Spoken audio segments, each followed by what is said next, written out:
Rpdm, recognition prime decision making.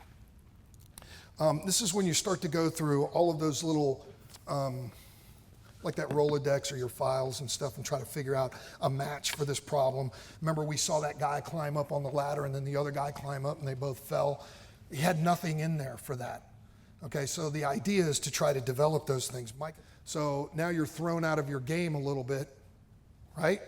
Decreased staffing, unusual crew, got a fire that we think we've seen a million times, and now I got to take care of this other thing, and a couple of things change, and it changes your entire game plan.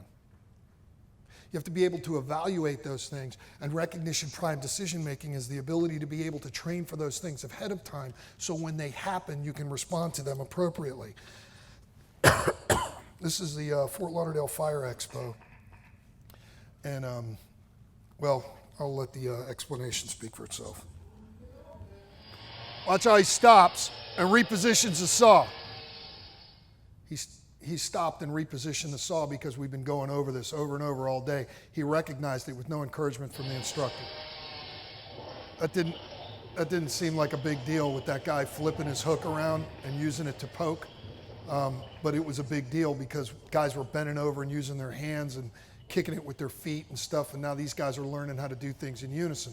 What I was getting at with the saw is all day long we're on the roof. We got freaking 8 hours. We got endless roofs. Some of them have plywood, they're all flat. Some have plywood, some are plank. So we teach them a TP cut, a box cut. We teach them a 798 cut, and we let them go up there and they practice with just their helmet, gloves, and pants. So what we've done is we've explained it to them, we've spray painted it on there, we've shown it, one of the instructors demonstrates it.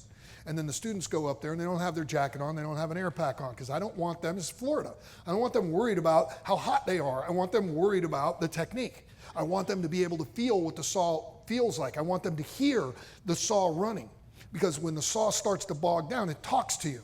So if the saw starts to bog down, it means that you're on top of either a structural member, you're tweaking the saw by turning it to the side, or you're overpowering it and pulling it. That means that your arousal levels are too high and you are not in control. You're not thinking, or you're overpowering your equipment. So we want them to worry about their techniques. So as they do this and they start to develop it, we throw their jackets on, we put their air packs on, then we make them grab the ladder, go over there, ladder to building, walk to another building, and do the thing as they would real time. And they get like 4 or 5 repetitions at doing this. And some of these guys have never done it before, so they're kicking it and they're trying to open it up. One guy bends over to grab it and moves it over with his hands. So I have to grab them and pull them aside and go, why are you doing that? You're aware that that's what you would do in your home, but this is a fire ground. You have a roof hook. Here's the different dimensions of it, and this is what you can do with it. Utilize your tools. I don't want you bending over. You're on a roof. You bend over, your weight is off. Something starts to go sideways, your weight is tilted forward, you're gone. Use your tools. Think about how they work. So you saw the guy flip his roof hook around and poke because they kept trying to use the Z head to be able to pull. You can't do that. Simple tactical stuff that we're teaching them. The point is, when we put them over live fire, because these guys have never practiced and trained over live fire. This is legit fire. They're doing live fire training underneath this whole building here. So the one guy gets up there, he goes, the roof's kind of spongy. I go, what are you going to do? You going to go home? Well, I can't get on that roof. It's a little spongy. Where's your roof ladder? Well, we only have 1. Get 2. We're firemen. You're not limited. You're only limited by what you might be able to think. Use 2 of them. Sound the roof. If it's too sketchy, by the end of two of them, you've gone too far, but at least your weight is being supported over multiple roof trusses. If you can get away with doing things like that, especially on a flat structure, you're good.